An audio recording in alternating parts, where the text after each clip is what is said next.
अध्ययन योग्य मुख्य बिंदु निम्न है।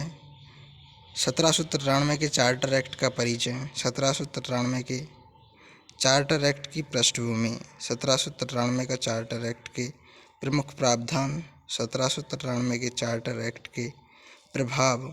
1793 के चार्टर एक्ट की सीमाएं। अंत में हम इन सभी का निष्कर्ष रूप देखेंगे। 1793 के चार्टर एक्ट के परिचय। 1793 का चार्टर एक्ट ब्रिटिश संसद द्वारा पारित किया गया था। यह 1784 के पिट्स इंडिया एक्ट में किए गए सुधारों को जारी रखता है। इसका मुख्य उद्देश्य ईस्ट इंडिया कंपनी के प्रशासन को नियंत्रित करना था। हम जानते हैं कि ईस्ट इंडिया कंपनी ने सर्वप्रथम जब भारत में व्यापारिक कार्यों के लिए व्यापारियों के भेष में प्रवेश किया तो कुछ अनीतिगत बातें कि ईस्ट इंडिया कंपनी भारत के शासन में हस्तक्षेप कर रही है, ऐसी बातें ब्रिटिश सरकार के पास पहुंची। इन बातों को देखते हुए ब्रिटिश सरकार ने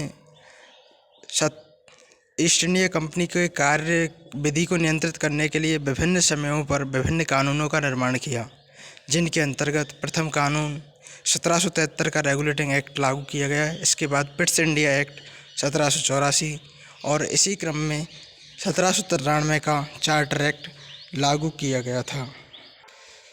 1773 के रेगुलेटिंग एक्ट की कमियों को दूर करने के लिए पिट्स इंडिया एक्ट 1784 लाया गया था। इसके बाद 1784 के पिट्स इंडिया एक्ट की कमियों को दूर करने तथा कंपनी की जो 20 वर्षीय कार्यावधि है उसे बढ़ाने के लिए 1793 का चार्टर एक्ट लाया गया था। 1793 के चार्टर एक्ट की पृष्ठभूमि। ब्रिटिश सरकार भारतीय प्रशासन में अधिक नियंत्रण स्थापित करना चाहती थी, अर्थात जो अब तक जो कानून लाए गए थे ब्रिटिश सरकार के द्वारा, उनसे जितना नियंत्रण था वो पर्याप्त नहीं लगा ब्रिटिश सरकार को। इसलिए ब्रिटिश सरकार भारत में और अधिक नियंत्रण स्थापित करना चाहती थी। ईस्ट इंडिया कंपनी की सत्ता को बनाए रखने के लिए सुधार किए गए इस एक्ट के द्वारा। यह एक्ट 20 वर्षों के लिए कंपनी के चार्टर को नवीनीकृत करता है, अर्थात कंपनी की जो कार्यावधि है उसे बढ़ाता है।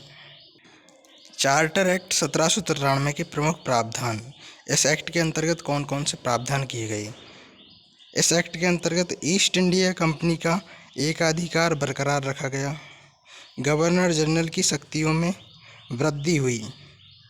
कोर्ट ऑफ डायरेक्टर्स की भूमिका अस्तित्व में आई। न्यायिक प्रशासन में सुधार हुए।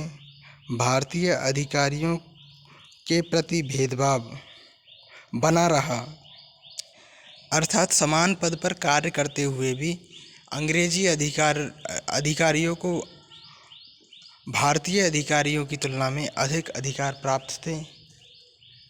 अंग्रेजी अधिकारियों के निर्णय अधिक मान्यता रखते थे। चार्टर एक्ट 1793 के प्रभाव। कंपनी का भारत में शासन जारी रहा।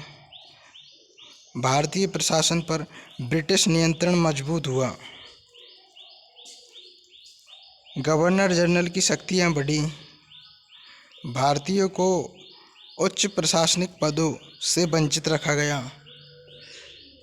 हम जानते हैं कि समान पद पर कार्य करते हुए भी भारतीय जो अधिकारी थे उनके अधिकार कम थे और उच्च प्रशासनिक पदों से तो भारतीयों को वंचित ही कर दिया गया था। और इन्हीं चीज़ों को 1793 के चार्टर एक्ट के अंतर्गत भी बरकरार रखा गया। इनमें कोई सुधार नहीं किया गया। चार्टर एक्ट 1793 की सीमाएं। भारत में राजनीतिक स्वतंत्रता का हनन हुआ। जो पॉलिटिकल फ्रीडम थी भारत में उसका हनन हुआ। अधिकतर अधिकार गवर्नर जनरल के पास थे। उसकी शक्तियों में वृद्धि की गई। भारतीयों को महत्वपूर्ण पदों से बाहर रखा गया। हम जानते हैं कि उच्च प्रशासनिक पदों पर सिर्फ और सिर्फ अंग्रेजी अधिकारियों को नियुक्त किया जाता था। ब्रिटिश सरकार का प्रभाव बढ़ा, लेकिन भारतीयों को कोई प्रतिनिधित्व नहीं मिला। गवर्नर जनरल ब्रिटिश सरकार के प्रति उत्तरदायी था, इसलिए ब्रिटिश सरकार का प्रति स्वाभाविक रूप से बढ़ेगा। और भारतीयों को उच्च पदों पर नियुक्ति का अधिकार नहीं मिला, इसलिए भारतीयों को कोई प्रतिनिधित्व नहीं मिला और राजनीतिक स्वतंत्रता का भी हनन किया गया इस एक्ट के अंतर्गत। इन सभी बातों को हम देख चुके हैं। निष्कर्ष: चार्टर एक्ट 1793 ने ब्रिटिश शासन को और मजबूत किया। जो भारत में अंग्रेज़ों का शासन था उसे चार्टर एक्ट 1793 ने और मजबूत किया। इसने ईस्ट इंडिया कंपनी की शक्तियों को बनाए रखा। भारत में व्यापारिक कंपनी ईस्ट इंडिया कंपनी थी, उसकी शक्तियाँ इस एक्ट के द्वारा बरकरार रही।